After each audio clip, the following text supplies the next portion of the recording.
She came home early and caught the unthinkable. East Point, Georgia.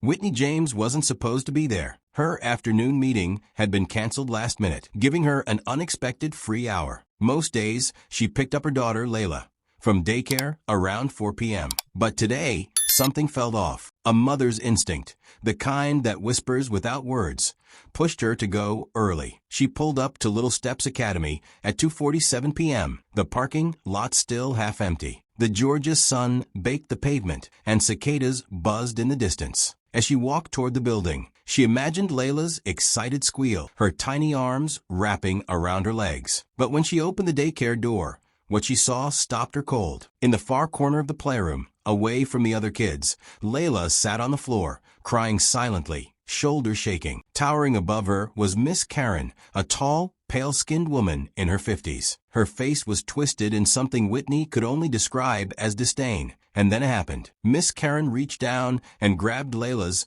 tiny wrist. Not gently, not like someone trying to help a child up. It was harsh, controlling. She yanked her upright. Whitney's heart slammed in her chest. "Hey!" she shouted, her voice echoing off the colorful classroom walls. Miss Karen snapped around, startled. Her expression morphed instantly into a rehearsed smile. "Oh, Mrs. James, didn't expect you so early. Layla's just having a bit of a moment." "I saw what you did," Whitney said, marching forward, eyes locked. "Don't lie to me." Miss Karen's lips twitched. "You must have misunderstood. These little ones can be dramatic. It's part of their development." Whitney didn't respond. She bent down, scooped Layla into her arms, and pressed her daughter close. The toddler clung to her like a lifeline, tears soaking into her mother's blouse. On the drive home, Whitney's hands trembled on the wheel. She kept glancing at the rearview mirror, where Layla sat silently, her usual chatter replaced by a haunting quiet. Whitney's husband, Malcolm, noticed something was wrong the moment they stepped through the door.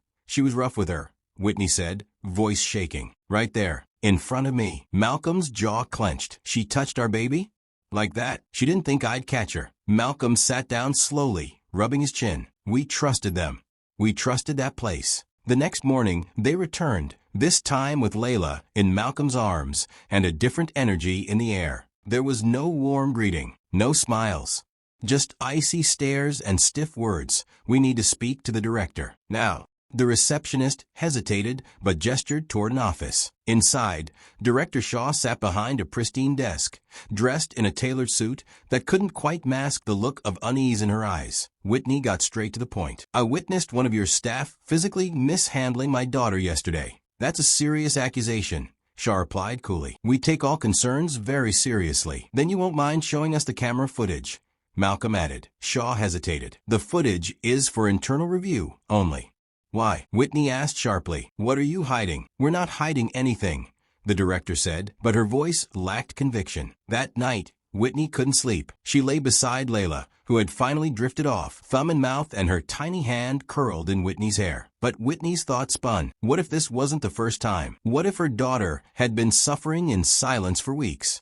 The next day, they called a lawyer, a young, sharp attorney named Celeste Martin. Listened carefully, then nodded. "We'll draft a formal request for that footage," she said. "If they resist, we'll escalate." Whitney and Malcolm didn't stop there. They began quietly talking to other parents. Some seemed surprised, others looked away. One father whispered, "You know, my son had bruises. They said he fell, but I always had doubts." Another mother leaned in, eyes filled with shame. "I pulled my daughter out 2 months ago. I just didn't want drama. But she kept saying she was scared of someone named Miss Karen." Piece by piece, the story unraveled that a week later, they received the surveillance footage. Whitney and Malcolm watched in silence. The recording was time-stamped. 2:41 p.m. Layla sat playing with blocks, alone in the corner. Miss Karen approached, muttering something inaudible. She bent down, face tense. Then, the hand shot out, fingers tightening around Layla's arm. The toddler flinched, tried to pull away, and then Whitney James sat at her kitchen table, eyes red from crying and mind racing. She had replayed the events over and over. Layla's trembling hands, the cruel, heartless eyes of Miss Karen as she pushed Layla back to the ground, like she was nothing. The footage they had, the footage that captured the true horrors of what had happened, was now in the hands of the police. But Whitney knew the road ahead was far from simple. She could already feel the weight of the system pushing back. The daycare had powerful connections and they were prepared to fight. But Whitney and Malcolm weren't ready to back down. Malcolm, do you think the police will really do anything? Whitney asked, her voice tight with frustration. Malcolm, who had been sitting across from her, leaned back in his chair, his jaw clenched. I don't know. But I won't stop fighting for our daughter. We can't let them sweep this under the rug. Whitney nodded, her heart heavy with both determination and doubt. Layla had always been the light of their lives. But now, that light seemed dimmed by the evil they had witnessed. She took a deep breath, wiping her eyes. I just want justice, Malcolm. I want them to pay for what they've done. Just then, the phone rang. Whitney snatched it up, hoping it was the police, finally with some answers. But the voice on the other end wasn't who she expected. Hello, is this Whitney James? The voice asked. This is she, Whitney replied, a bit confused. My name is Talia Monroe. I'm a journalist from the East Point Observer. I've been following the case with Little Steps Academy, and I'd like to interview you. I believe your story is one that needs to be heard. Whitney hesitated. She wasn't sure if this was a good idea. There were already enough eyes on the situation. But something about the woman's tone told her this was different. How did you find out about this? Whitney asked, curious. A friend of mine saw your post on social media. I've been looking into the daycare for a while now. I've heard rumors, whispers about Miss Karen and Director Shaw. And I believe what happened to Layla isn't an isolated incident. Whitney felt a chill run down her spine. Could there be more children suffering like Layla? Was the whole daycare part of a much bigger issue? We can meet tomorrow if you're available, Talia added. I want to help bring this to light. Whitney turned to Malcolm. What do you think? Should we do this? Malcolm nodded. We have to, Whitney. If this can help other kids, then we have to speak out. The next day, Whitney and Malcolm met Talia at a small coffee shop in East Point. Talia was a young journalist with a sharp mind and a passion for truth. She was armed with a recorder and a notepad, her eyes determined as she listened to Whitney recount the events at Little Steps Academy. As Whitney spoke, she felt a weight lifting off her shoulders.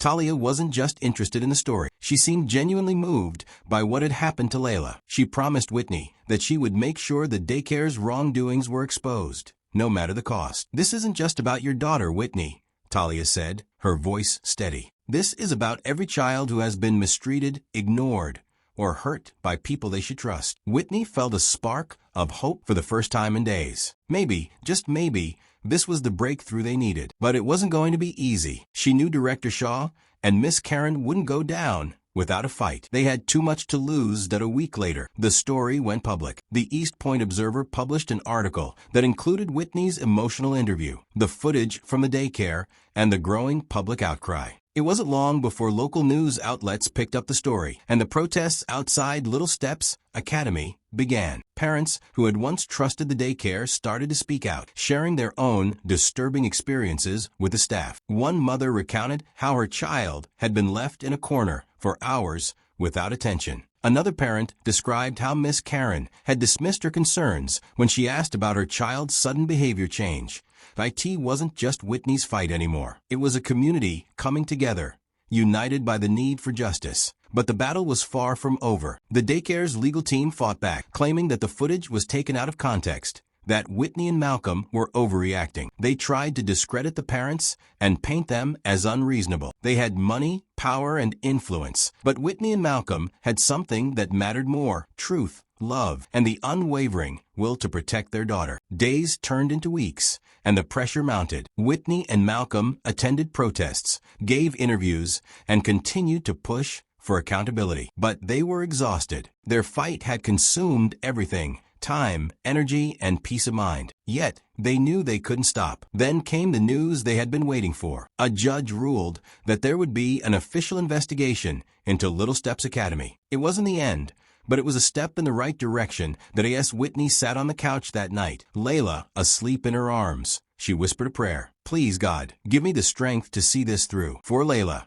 For all the kids. Malcolm kissed the top of her head. We're not doing this alone, Whitney. We have each other, and we have our community. And we're going to make sure Layla grows up in a world where this never happens again. The road ahead was long, But Whitney and Malcolm James knew one thing for sure. They would fight for their daughter, and they would never stop until justice was served. As they tucked Laura into bed that evening, Whitney looked at Chris and asked, "Do you think she'll remember any of this?" Chris smiled softly, replying, "Maybe not the details, but she'll know what we stood for. She'll know we fought for her, and she'll grow up knowing she's worth fighting for." Whitney nodded, feeling her heart swell with pride. "That's all I want," she said, her voice filled with emotion. "For her to know her worth, for her to know she deserves kindness and respect." Their journey had begun in heartbreak, but transformed into something greater, a mission, a movement. They hadn't only changed their lives, but had begun changing others as well. However, the journey wasn't without challenges. They faced backlash from some who accused them of making the issue racial, others who sent hateful messages.